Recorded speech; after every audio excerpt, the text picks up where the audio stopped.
We're going to talk about the concept of holding a stick. This is a Scott Johnson snare stick by Vic Firth. Now, if you split the stick in three ways, you have the top, the body, and the butt end. Right, the front, body, butt. Got three different stuff. If you hold it between the second and the third position, you have roughly about this flag right here. This is the fulcrum point of a snare stick.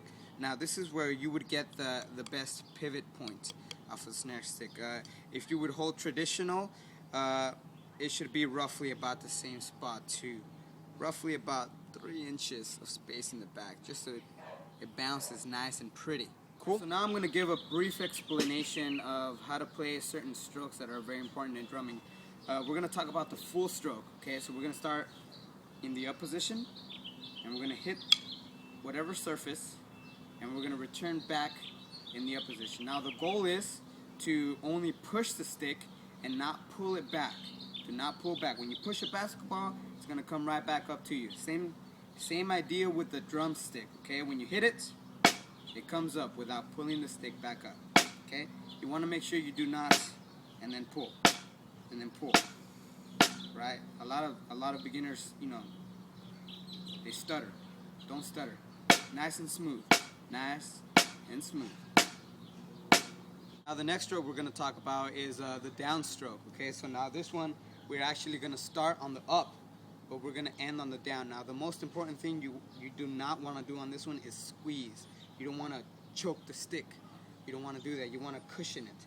All right, you have a whole bunch of meat on your hands. You want to make sure it's cushioned.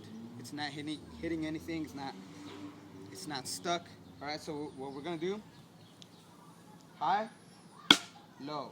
Okay. We're not squeezing on the bottom. We're not squeezing on the bottom. Top, down. That's a downstroke.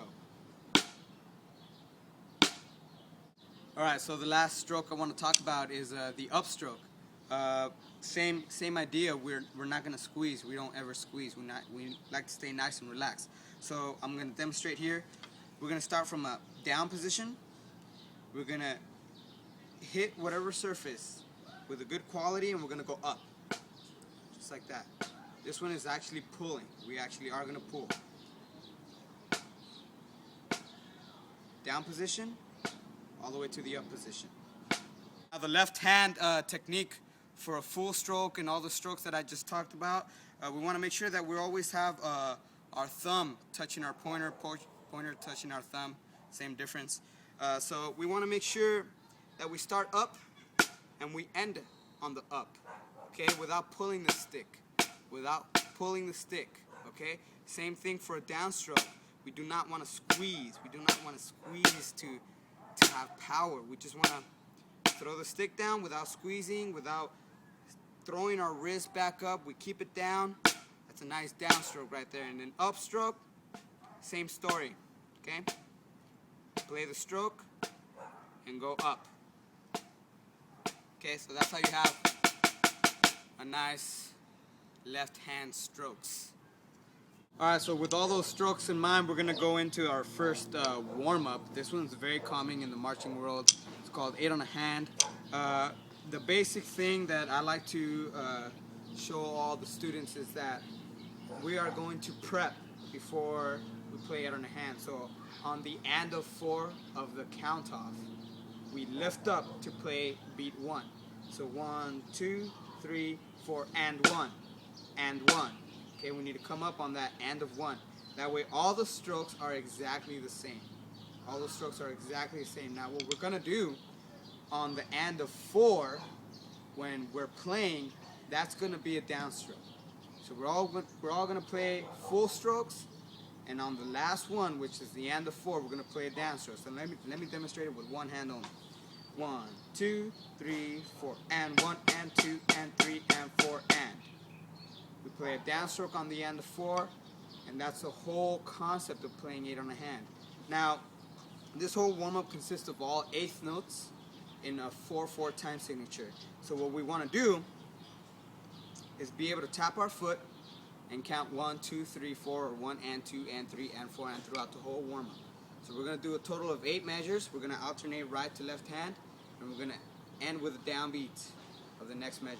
1, 2, 3, 4, and 1 and 2 and 3 and 4 and 1 and 2 and 3 and 4 and 1 and 2 and 3 and 4, 1 and 2 and 3 and 4 and 1 and 2 and 3 and 4 and 1 and 2 and 3 and 4 and 1 and 2 and 3 and 4 and 1 and 2, 3 and 4 and stop. Okay, we end with a downstroke. Now, what I want to explain is that you need to be able to feel phrases, okay? So when you count 1, 2, 3, 4, every next measure you can say 2, 2, 3, 4, 3, 2, 3, 4, 4, 2, 3, 4, and so on. So now I'm going to demonstrate it doing that. 1, 2, 3, 4, and 1, 2, 3, 4, 2, 2, 3, 4, 3, 2, 3, 4, 4, 2, 3, 4, 5, 2, 3, 4, 6, 2, 3, 4, 7, 2, 3, 4, 8, 2, 3, 4, and stop. That sums up this beginning concept video of how to hold a stick, how to play some strokes, how to get yourself started to drum. Alright, so please subscribe if you're interested in watching more videos. I'll have intermediate, I'll have advanced, I have a whole bunch of licks, I have a whole bunch of rudiments, hybrid rudiments, whatever you want. Name it. Tell me to do it. I'll make a video. I'll mix it. I'll play it. I'll put it up on YouTube for all you kids to see. We can all have fun playing some, jamming some drums. Alright, stay tuned.